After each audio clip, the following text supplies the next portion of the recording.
Well, hello everyone. Today is April 8th, 2024, and I'm in Savannah, Georgia today. And just as a side note, we had a solar eclipse. The moon passed in front of the sun, and you wouldn't really notice it too much here in Savannah. We're kind of far away from the track of it, but it was a little bit dim there for a little while. It's a beautiful, beautiful spring day here in Savannah, and we're going to spend some time with Hugh Papy, who's a veteran of our industry and a senior leader at Knights Companies, Knights Redi-Mix. And Knights is headquartered in South Carolina. In fact, a couple of weeks ago, I actually spent some time with Pete Knight. But they own a number of operations here in Georgia, and Hugh is going to give us those details about the operations here in Georgia. Hugh's been involved in Redi-Mix for around 46 years, so he's got a lot to share with us. And Hugh, if you could just start off and tell us about yourself. Thanks, Bill. So good to have you in Savannah, and you're doing a great job with the association. So let me go ahead and say that we're in a place better than we've ever been in many, many years. So just a great thanks from me and I'm sure a lot of the Redi-Mix suppliers in the state of Georgia. I was born in February 22nd, 1956. Excuse me. I had a great childhood in Savannah. Either on the water, golfing, tennis, just had a great childhood. And I was looking at, as we talked earlier, I was looking at, when I was checking into my Social Security income, there was a link that showed how long you've been paying into the Social Security system. And so I looked into it, and I kept speculating that it was probably around 74 when I was 18 years old. And to my astonishment, it went back to 1970, and I said all of a sudden it brought back the memory of the first time I went to work at SB Materials, which was my father's Redi-Mix business. He paid me $1.65 an hour, and kept more money in my pocket than I ever expected. But he didn't. I don't think I paid any.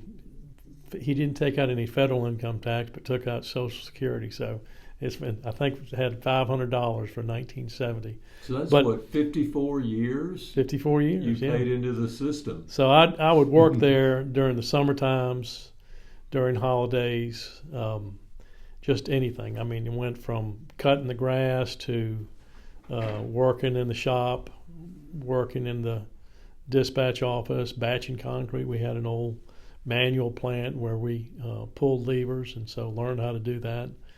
And it was a great experience. And so that's how I cut my teeth, and then started full time in 1978. So tell. I'm really curious. Growing up in Savannah, I mean, you alluded to a little bit of your interest and hobbies. Just tell us a little bit more about what you did growing up and the types of things you enjoyed, and I'd be curious to hear about life as a young person in Savannah.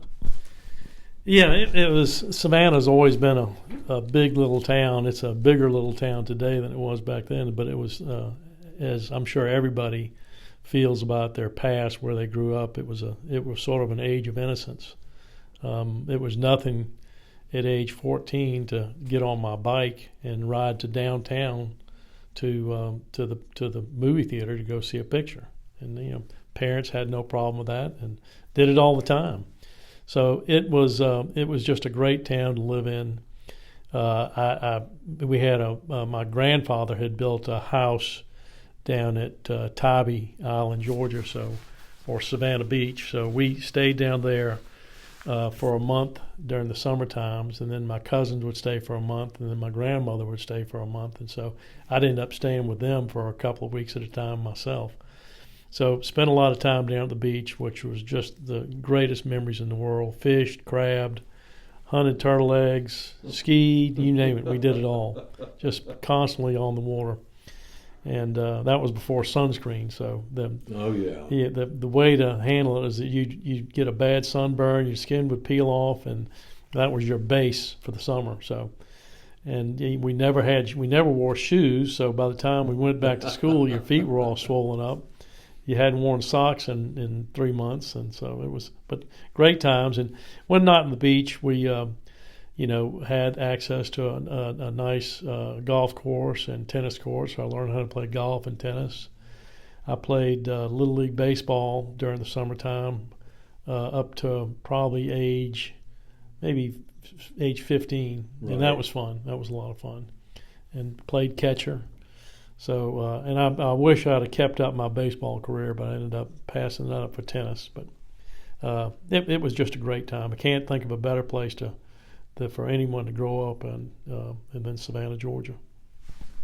Well, now you mentioned or alluded to your father's Redi-Mix business. So let's get into that a little bit. Tell us about your father and how when he started his business, and start the process. I'm curious. Yeah, he had just come off in the late 50s. He and his partner sold. He had a company called Savannah Ironworks, or Savannah Iron and Fence, and they sold out to somebody that was on board with them as an engineer. So he went to work for SB. It was called SB Concrete and Paving. It was originally owned by a guy named Carl Espy, and he sold out. I don't know what year it was, but he sold out to Penn-Dixie Cement, and he had a contract to stay on and work as the general manager. But Penn-Dixie, of course, it's the Clinchfield plant that's now Cemex. They eventually went into receivership and had to sell off assets, but the only vertically integrated asset they had was Espy. So my father just went to work for him as a salesperson. He didn't know anything about concrete. Just relied on his salesman instincts and the people he knew in Savannah. And so anyway, when the time came, he had a couple of friends of his that were pretty well off financially, and the CNS Bank that said, yes, you need to go take a look at buying this company. So I think Penn-Dixie sold it out for $400,000. Oh my! And all of a sudden, he became owner of SB Concrete and Paving, which it was in the paving business, and so he divested of the paving business and just made it strictly Redi-Mix. Now, what year was that? That was 1962. So in 1962, he bought a Redi-Mix business. Didn't know a thing about concrete. So that's a scary situation, but had some good people to work for him. A good group of drivers. Had about 12 trucks, one plant. And just, whenever there was you had to find a solution to a problem, is always add an extra half a sack of cement. So anyway, he started that, was doing well, and then I came on board full time in 1978. I remember had graduated from college by the skin of my teeth, and he came up, and my mother and my grandmother after graduation, and I really loved the state of Virginia I was in. I had a great time, and I asked him if I could give me 1 year to just mess around and have fun and everything like that, and I'll give you everything I got after 1 year. And he said, you need to, next Monday, you either come punch the clock or don't punch it at all. So I said I didn't have a penny to my name, so that's what I did. 1978. That was 1978. Yes. So I had no regrets. It was a wise decision. It would have been foolish of me to stay up there. God. So anyway, I started up there, and I worked as a dispatcher and part-time salesman. Everybody had you were involved in everything. You weren't really one thing or another. You had a little bit of hand in operations. You had a little hand in quality assurance, a little hand in the accounting side, and dispatching was where all the action was. So that's a great training tool for anybody getting in the Redi-Mix business. So that's how I got started, and 46 years later, here I am.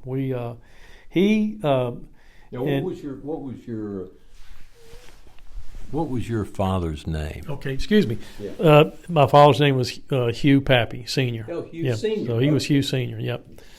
And so anyway, time passed. We ended up in 1987. He had an opportunity to sell out to Moore McCormick Industries, which was operated as Florida Mining Materials. So he sold out. I'll have to tell you a funny story, but prior to that, we were the contract for the new Talmadge Bridge that is there right now came up prior to Florida Mining purchasing it. I mean, we didn't even have a contract or anything like that, but my father said, it was 30,000 yards of concrete just in the main span, and we did DOT work. But he told me, he said, this is out of our league. We're not going to do this. It's, it was 1.5 miles from the plant. And I said, I can't believe it. Come on, we got to give it. He said, nope. He said, you'll understand later, but we need to stay away from it. So while that was, I certainly honored my father's wishes until then. I bid it secretly, clandestinely, on the side. When everybody left, I stayed at the office churning numbers. And that was back in the day where you had a Smith Corona and some whiteout and carbon paper so that's how, and then a lot of stuff was done by phone call. So I did all my due diligence. I sent in prices, and I didn't think we were going to get it, but I thought we'd go ahead and bid it anyway. And, all of a sudden the job was awarded, and one day I got a call from a guy named Bob McTavish. He said, I'm with Guy F. Atkinson. We're in a joint venture with S.J. Groves, and we've been awarded the main span for the Talmadge Bridge. We're down at the day's end, and could you come see us, please? So I went down there and knocked on the door. Actually, what I did ahead of time was I said, God, maybe I need to. I took out my whiteout and my typewriter and dropped 50 cents off the price of the concrete. And then so I went down there and I met Bob McTavish, and I gave him I said, I've revised my pricing. Here's my new pricing. He goes, oh, well, thank you very much. Let me just take that off of your purchase order. Oh, my word. So anyway, we shook hands. Well, that's a lesson you never forget.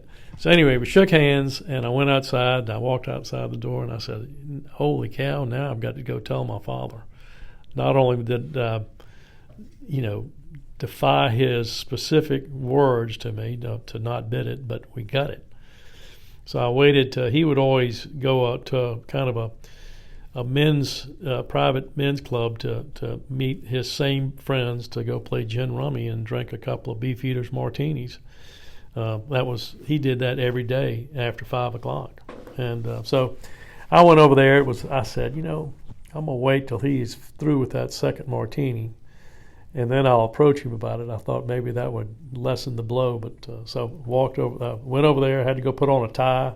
Had to go buy a tie downtown because I didn't have one, and put on my blue blazer and walked in there, and there he is. And he's saying, well, what brings you down here? He said, well, just when you finish, I'll talk to you. So anyway, he finished up playing cards, and of course the first thing he does is pull out his pack of cigarettes, lights a cigarette. He always had a bow tie on.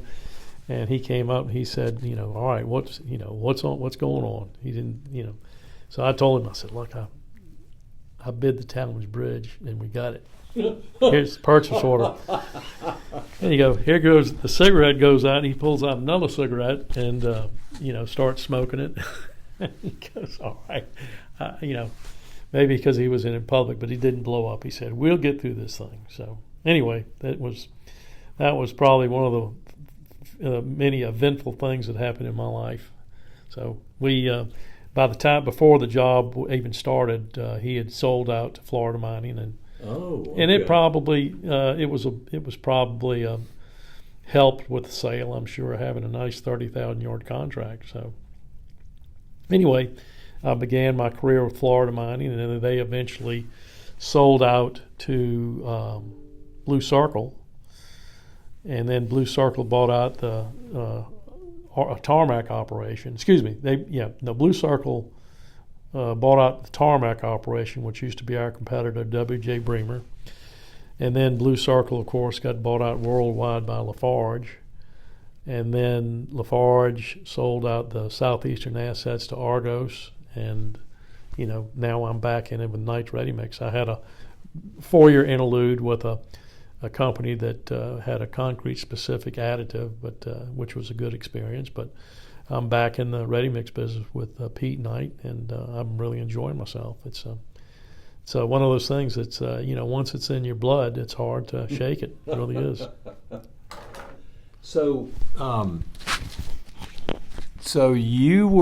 this is really helpful because you and I have spent some time together, but I've not gotten, asked you to take me through the timeline, the chronology of Hugh Papy. So this is helpful to me. So you were with Argos up until what year? 2000. Argos bought out Lafarge in the southeast in 2012. I stayed there till 2016, and then did the Admix thing from 2016 to 2020, and then that's when I ran into Pete because he was building he was already in the precast, utility precast business in Richmond Hill, and then had a small Redi-Mix plant down there, and then he built a really nice one on the site where the old Scott concrete pipe used to be, and then eventually became Sherman pipe. But it was, to me, just an ideal location, right, kind of dead in the Savannah. You can access just about anywhere in Savannah, Georgia, so I thought it was the perfect location. So Pete and I just met, had some lunch, and he kind of felt like I had a little tread left on my tire, even though I was getting old. And one thing led to another, and so I came to work over here, and it's been a great experience. Yeah, Pete is I'm beginning to get to know him. Spent some time with him a few weeks ago over in at headquarters near it's at Somerville on the outskirts of Charleston. What a great guy! Just full of energy. I can see where you would be attracted to the company. Just the attitude and the culture. I think that he's wanting to create. What do you say a little bit about?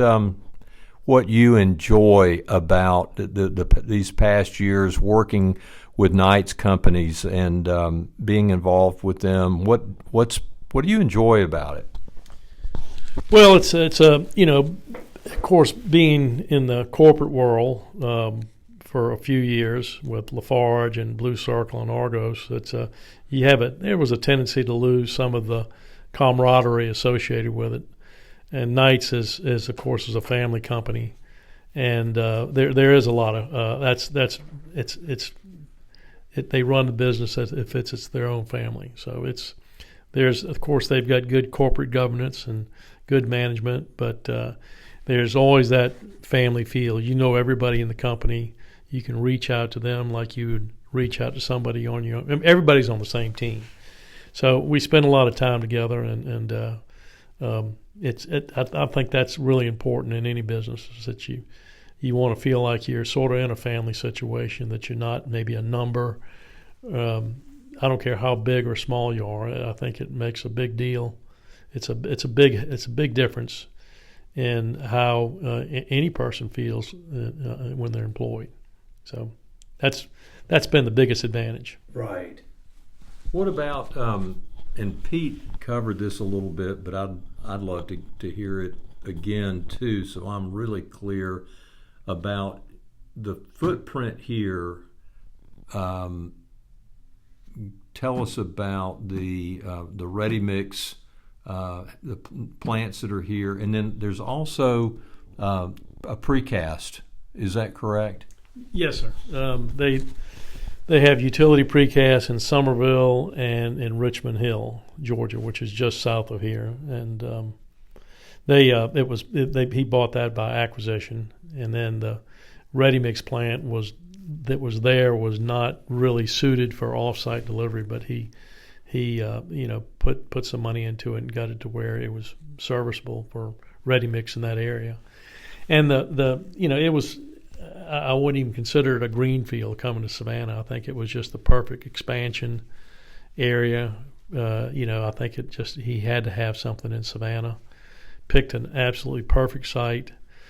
And I think we're off and running. We're obviously Savannah is expanding westward with Hyundai and all the ancillary businesses, and so that area is up around Elabelle and everything it's going to be a different looking place in 10, 15 years. So I think that's the area they want to go in. I think it's exciting when you take steps like that, so you can develop new markets. To me, that's the most exciting thing in the world. I love every aspect of this business, but sales to me is it's a lot of fun. I've always thought of you hear people call concrete mud, and that's the only time I object to it. I say I don't think it deserves a better description of that. It's a pretty technical product. It really is a technical product, and even more so it seems today with all the changes that we're seeing in the pozzolans that are coming our way, and the new 1L. There's just a lot. There's a lot going on, and in the industry. Another question that I like to ask, I'm always curious about, and you've hinted at this a little bit, but who in your career has really had the greatest influence, or some of the people, and how, and in what ways have they influenced you? There's no question. My father was probably the greatest influence. He was a good businessman. But he just knew. He gave me the best lessons in the world on how to deal with people, and just how to be a good person and a good human being, and to how to to generate goodwill with your company, how to interact with people, and try to be a good steward of the business, and also be fair and square with your customers, and try to look at things from a long-term perspective, than not necessarily day-to-day transactions. Obviously, this business is fraught with problems. I mean, it always is. It's not going to change, and you just have to learn how to deal with that stuff. I think he used to always tell me, he said, you're going to have people that get really mad at you, and it's not because you're a bad person or you've done them wrong, or it's just they're in some bad circumstances that maybe we're not serving them right.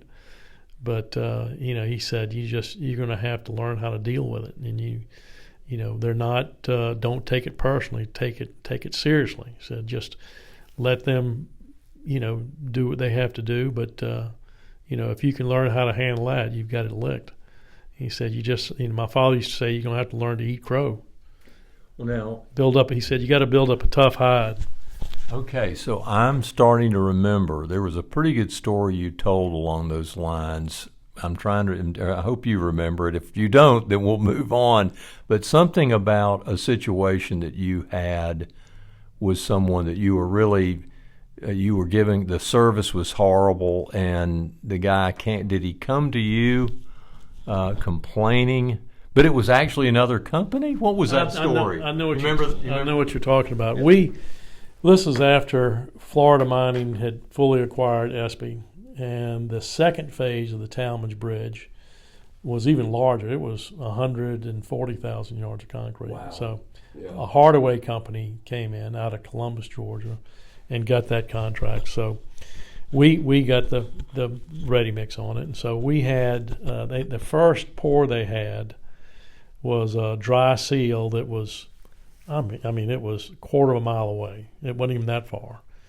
And so the superintendent on the job, a guy named Jay Clemens, I remember him to this day, he said, this is not going to be fast. This is going to be, they had a series of H-piling just going into the bottom. It's just a big hole. There's no reinforcement. We're going to pour a seal. It's 400 yards. Send me 4 trucks. And so we did.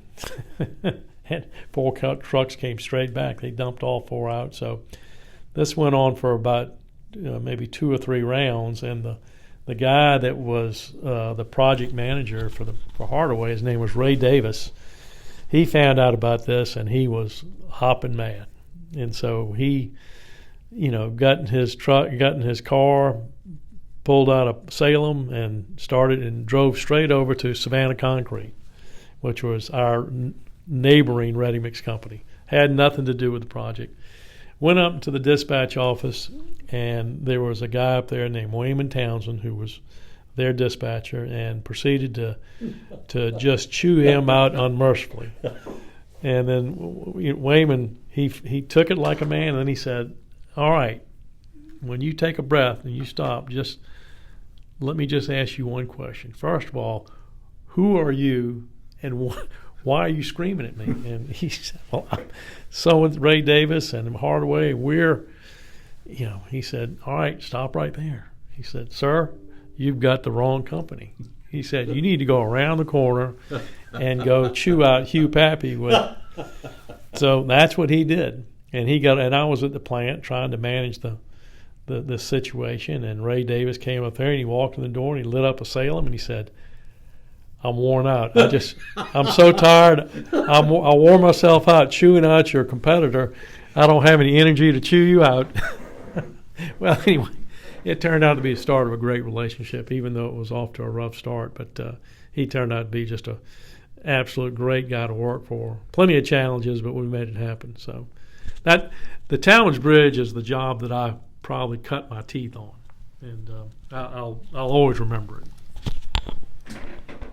Changing gears a little bit, you've been at this, as we said, over 45 years. You've been in Redi-Mix, and today, standing here today, 2024, and as you consider the big challenges, difficulties that you see that concern you, or disturb you, or things that you think about. I mean, you're in the last quarter of the game, like I am, but nonetheless, I'd enjoy hearing your thoughts on the top issues for the Georgia Redi-Mix producers that they face today.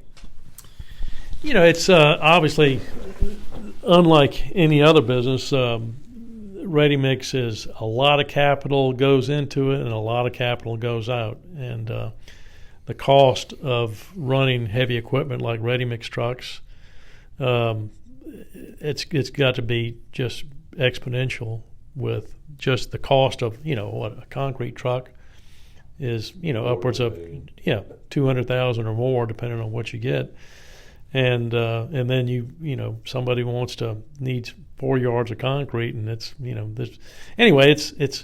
there's just the cost of having trucks to haul concrete, the price. I'm sure insurance rates when they harden up, it's tough to deal with.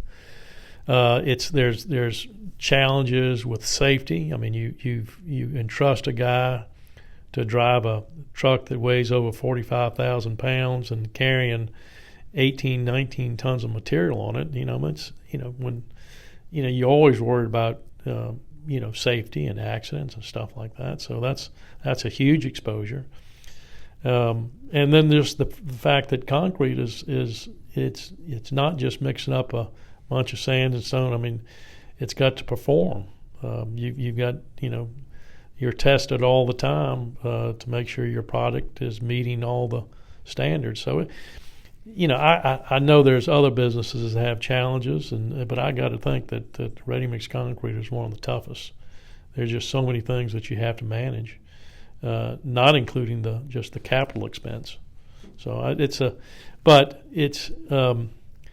don't know why I have eventually found it so rewarding, but I've got so many memories that it's just hard to sit down over 30 minutes and not always good, but sort of helped me build character over the years.